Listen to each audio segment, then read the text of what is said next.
Hello, it's so nice to see you today. Thank you for joining me for today's reading of Stuart Little. And I am on chapter 9, which is titled A Narrow Escape. Margallo liked it so well at the Littles' house, she decided to stay for a while instead of returning to the open country. She and Stuart became fast friends, and as the days passed, it seemed to Stuart that she grew more and more beautiful. He hoped she would never go away from him. One day, when Stuart had recovered from bronchitis, he took his new skates and put on his ski pants, and he went out to look for an ice pond. He didn't get far. The minute he stepped out into the street, he saw an Irish terrier, so he had to shimmy up an iron gate and jump into a garbage can, where he hid in a grove of celery. While he was there waiting for the dog to go away, a garbage truck from the Department of Sanitation drove up to the curb, and two men picked up the can. Stuart felt himself being hoisted high in the air.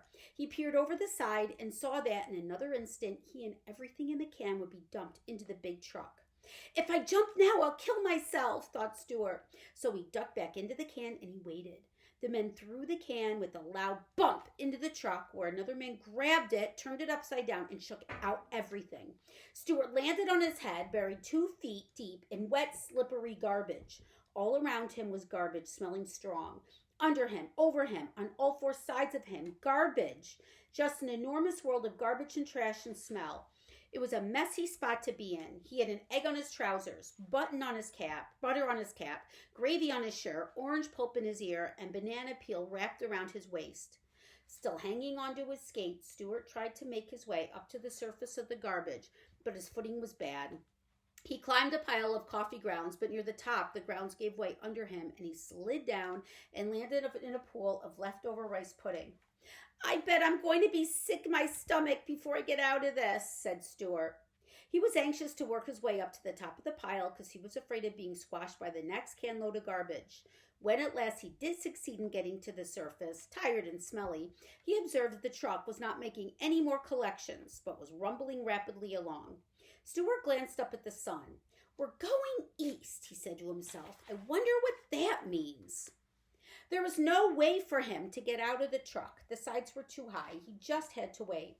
When the truck arrived at the East River, which borders New York City on the east and which is a rather dirty but useful river, the driver drove out onto the pier, backed up the garbage scow, and dumped his load. Stuart went crashing and slithering along with everything else and hit his head so hard he fainted and lay quite still as though dead. He lay that way for almost an hour, and when he recovered his senses, he looked about him and saw nothing but water. The scow was being towed out to sea. Well, thought Stuart, this is about the worst thing that could happen to anybody. I guess this will be my last ride in this world. For he knew that the garbage would be towed 20 miles and dumped into the Atlantic Ocean. I guess there's nothing I could do about it, he thought hopelessly. I'll just have to sit here bravely and die like a man. But I wish I didn't have to die with egg on my pants and butter on my cap and gravy on my shirt and orange pulp in my ear and banana peel wrapped around my middle. The thought of death made Stuart sad, and he began to think of his home and of his father and his mother and his brother and of Margola and Snowbell and how he loved them all, well, all but Snowbell, and of what a pleasant place his home was, especially in the early morning with the light just coming in through the curtains and the household stirring and waking. The tears came into his eyes when he realized that he would never see them again. He was still sobbing when a small voice behind him whispered, Stuart! He looked around through his tears, and there, sitting on a Brussels sprout, was Margola. Margola! Cried Stuart. How did you get here? Well, cried the bird, I was looking out the window this morning when you left home, and I happened to see you get dumped into the garbage truck. So I flew out of the window and followed the truck, thinking you might need help. I've never been so glad to see anybody in all my life, said Stuart. But how are you going to help me? I think if you hang on to my feet, said Margola, I can fly ashore with you. It's worth trying anyway. How much do you weigh? 3 ounces and a half, said Stuart. With your clothes on? Asked Margola. Certainly, replied Stuart modestly. Then I believe I can carry you all right. Suppose I get dizzy, said Stuart. Don't look down, replied Margola. Then you won't get dizzy. Suppose I get sick to my stomach. You'll just have to be sick, said the bird replied. Anything's better than death. Yes, that's true, Stuart agreed. Hang on, then. You might as well get started. Stuart tucked his skates into his shirt, stepped gingerly into a tuft of lettuce, and took a firm grip on Margola's ankles. "All ready!" he cried. With a flutter of wings, Margola rose in the sky, carrying Stuart along, and together they flew out over the ocean and headed towards home. And if you look right here, you can see Stuart and Margola flying. "Phew," said Margola when they were high in the air. "You smell awful, Stuart." "I know it," he replied gloomily. "I hope it isn't making you feel bad."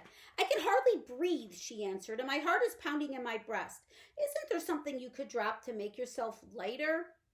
"Well, I could drop these ice skates," said Stuart. "Goodness me," the little bird cried. "I didn't know you had those skates hidden in your shirt. Toss those heavy skates away quickly, or we'll both come down in the ocean and perish."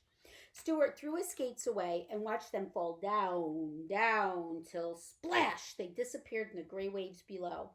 "That's better," said Margola. "Now we're all right. I can already see the towers and chimneys in New York." 15 minutes later, and they flew through the open window of the Littles' living room and landed on the Boston Fern. Mrs. Little, who had left the window up when she missed Margola, was glad to see them back, for she was beginning to worry. When she heard what happened and how near she had come to losing her son, she took Stuart in her hand, even though his clothes smelled nasty, and kissed him. Then she sent him upstairs to take a bath and sent George out to take Stuart's clothes to the cleaner. "What was it like out there in the Atlantic Ocean?" inquired Mr. Little, who had never been very far from home. So Stuart and Margola told him all about the ocean and the grave waves curling with white crests, and the gulls in the sky, and the channel buoys and the ships and the tugs and the wind making a sound in your ears.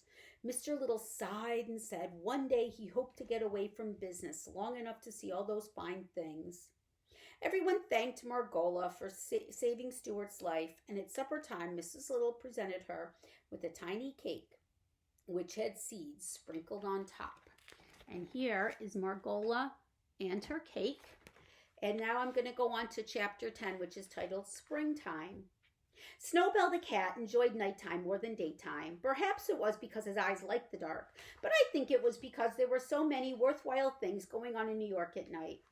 Snowball had several friends in the neighborhood. Some of them were house cats, others were store cats. He knew a Maltese cat in the A&P, a white Persian in the apartment house next door, a tortoiseshell in the delicatessen, a tiger cat in the basement of the branch library, and a beautiful young Angora who had escaped from a cage in a pet shop on 3rd Avenue and had gone to live a free life of her own in the tool house of a small park near Stuart's home.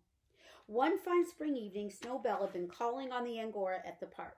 He started home late, and it was such a lovely night, he said he would walk along with him to keep him company. When they got to Mr. Little's house, the two cats sat at the foot of a tall vine which ran up the side of the house past George's bedroom. This vine was useful to Snowbell because he could climb it at night and crawl through the window and he could climb into the house through George's open window. Snowbell began telling his friend about Margola and Stuart. "Goodness," said the Angora cat. "You mean to say you live in the same house with a bird and a mouse and you don't do anything about it?" "Well, that's the situation," replied Snowbell, "but what can I do about it? Please remember that Stuart's a member of the family and the bird is a permanent guest, like myself." And here are the cats conferring. "Well," said Snowball's friend, "all I can say is you've got more self-control than I have." "Doubtless," said Snowbell. "However, I sometimes think I've got too much self-control for my own good. I've been terribly nervous and upset lately, and I think it's because I'm always holding myself in."